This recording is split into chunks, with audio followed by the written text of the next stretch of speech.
Alrighty then. Welcome everybody to your July energy healing and quick talk about whatever spirit would like me to share with you today. Uh, you'll have to mind the camera and the sound. I have the air on. It's very hot where I am. We're summertime, and um, I have had an issue with the sound anyway. And I wish I can do this on lives or something because I don't really speak very loud to begin with. And I feel like when I do this kind of thing, I feel like I'm straining to talk. And that's just not my style. You know, um, I speak very softly usually. So this is more comfortable, albeit a little bit. I don't know, it looks old fashioned or something. I mean, I think that uh, it's about sound quality and so on at this point. So, with all that being said, I do hope you've had the best month ever so far, and that all your aspirations, all your goals, everything you're working toward is coming true. There's been a lot of changes I noticed, excuse me, energetically but also physically in a lot of lives, including my own, and that is something I think that is a natural progression in our life if we're, open and working, on ourselves. I think very often the problems are that we're too focused on what the other guy's doing, what Joe Schmo and Joe Blow and, John Q and I don't know. It's like, who cares, right? Who gives a fat rat's ass? Um, it's not a race, as they say, but it's important to remember that sometimes you see other people leveling up, so to speak, which there's no such thing. It's just like different times of everybody's life, And as Willie Nelson says, the sun shines on a dog's ass, you know, every once in a while too. So I'm in a silly mood today. I'm usually silly, but uh, to convey things and to do my job here, I have to be a little bit serious, a little bit. But that brings me to something I really want to talk about, and that's about uh, not taking all this stuff seriously, and not judging so much. Like I used a few curse words within the first 5 minutes of speaking here. And you know what? There may be some people out here. Yep. You maybe, or you. I don't know. Most of my people are wonderful. And I feel blessed that I have, uh, I don't know what to call people. But whatever, friends who, are very, evolved, open minded, progressive. It's really important to think outside the box. And the box is us, the box is this body. We have come here with all these pre programs and pre wiring and, pre cellular structures. Yeah. And it's kind of our job to get away from that a little bit, a lot if we can, and really find the essence of this life right here in the present on this planet, But anyway, with that being said, the importance of just lightening up, and not sticking to dogma is really, I think, essential in growth, in personal growth as well as planetary growth. Like if we stick to the same dogma, that we have been adhering to for so, so long, we are going to get more wars, more destruction, you know, more of, and how has that been working for us so far? And I have talked about this for years and years about this dogma that's alive and well in spirituality. It's everywhere you look, on every corner of every aspect of the spiritual spectrum, whether it's yoga, psychic readings, just metaphysics in general, paranormal investigating, healing. It's all, there are rules, literally, like unspoken, sometimes unwritten, but they're there, they're out there, and there are people that are teachers, leaders, that appear to be, and they will tell you how to do it. And they will tell you you're doing it wrong. I can't tell you how many people, when I first came around online, I was stoked. I was like, oh my God, look at this whole, like, communities full of wonderful spiritual people. I was so excited. And then I was completely disappointed, disillusioned, destroyed when I learned that I was doing it wrong. We had the grandmothers and the mothers, saying, no, no, no, you do it this way. No, you do it that way.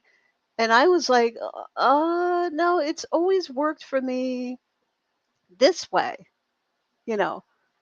And for a time, I felt like I got lost. And I actually, if you've been following me through all these years, in 2014, I stopped completely doing anything spiritual. I've done a lot of radio shows and what do you call these videos and podcasts, and I've been, collaborator here, collaborator there. I produced a radio show for a very large spiritual network,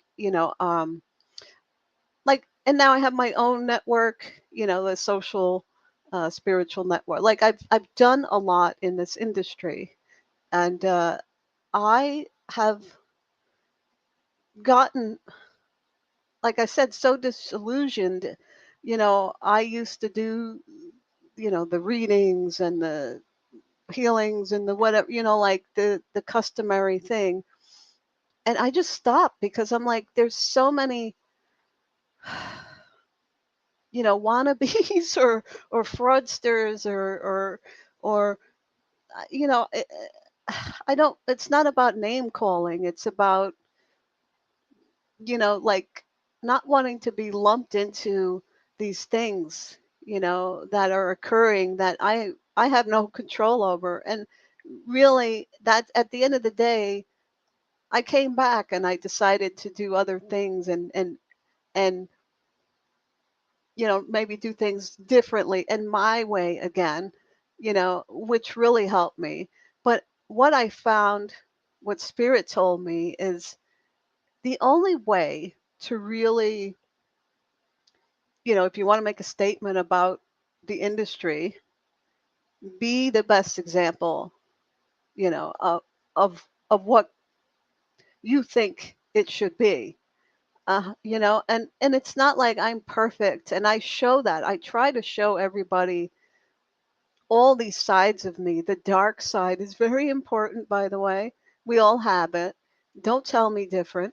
That's another hill I tend to die on a lot through the years. I've had a lot of debates and arguments and so on. Like, I'm not interested in arguing with people. I don't want to place my opinions upon people. I am very much about people thinking for themselves. Shamanism, that's my thing. And for me, we're thought leaders. We're all about the direct experience, as I say over and over again. But anyway, it's really important to really not take yourself and this industry, this whole vacuum of a thing, that's now mainstream. Everybody's burning candles and sage and saying namaste. And what the fuck does it actually mean these days? Nothing, not a hill of beans, to be honest with you. And let's dig deeper. Let's be more real. Let's be more honest with ourselves. That's probably the most healing thing, the most spiritual thing we can do these days is to be honest with ourselves, um, to not take ourselves so seriously, and to not take this practice, whether it's shamanism, Catholicism, Judaism, Buddhism, whatever it is, step back and say, what am I doing? Am I just copying and going with the motions here of what rituals, old wives' tales, customs, and so on? What feels good for me? Because if I'm doing all this stuff and it's not working for me, I'm not getting positive results in my life, in my health, in my work, my romance, etc. It's time to change anyway. People are afraid of change, and that's why when we have things like, for instance, I did recently a dancing thing. I have always been into dancing and singing, and I love all kinds of things that are expressive and creative, and you know writing and poetry and music and singing and all of the arts basically. But when it comes to spirituality, again, like I was listening to whatever I wanted that day, and I recorded it, I put it on Instagram, and yeah, sure enough, that wasn't spiritual, like, oh my God, how dare I? And I think I lost some followers. I'm like, to be honest, that's like blessings to me, in ways, not in a mean way, but like I like to, open minds and open hearts. And if you're not there yet, then you are welcome to be elsewhere. Like that's how it is. We're all welcome to do and believe what we like, and it kind of, you know, makes room for people that are on this wavelength at this time.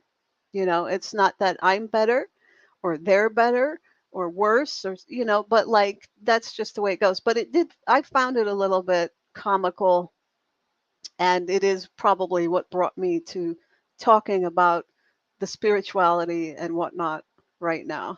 Like if somebody does, and I've talked about this a lot, but if you say to yourself that's not spiritual, or you should do it this way, then I would go back and reassess what I've been learning and what I've been teaching others. A lot of times the people that are the most critical are the ones that are out there teaching, and it's kind of rattling their core belief and their core way of teaching. So they're like, wait a minute, you can't do that because I am doing it this way and I believe it's that way. And this is a problem. Teaching, I don't like the word, and in fact, that reminds me, I am going to start doing, I don't know what I'm going to call it yet, but for lack of a better word right now, I am going to start doing healing classes very soon. And it won't be about do it this way. And I have always taught, I do it on my videos all the time for free. And I am very happy to do that. But I also feel like at this point, there should be an energy exchange, and there should be a wisdom exchange, and we're going to do it. We're going to do it. But with that being said, there are many teachers out there who are continuously making people feel less than because they cannot do it the way that they're telling these people to do it. And in fact, the teacher cannot even do it the way they're telling people to do it. It's really a little bit hypocritical, blah, blah, blah, so on and so forth. I will say no more, except to say that I really love you guys. I, again, feel really happy and blessed that you are in my life, even if it's a small part, as I am in your life, even if it's a small part. It's not, it's this beautiful constellation of souls, that find each other and hang out there in the universe together. And I'm well aware of that. We're all doing really good work elsewhere in addition to here. So I'd love for you to keep doing that. Keep dreaming things into being, as shamans do. And I love you so much, and I will see you next time. Okay? Bye.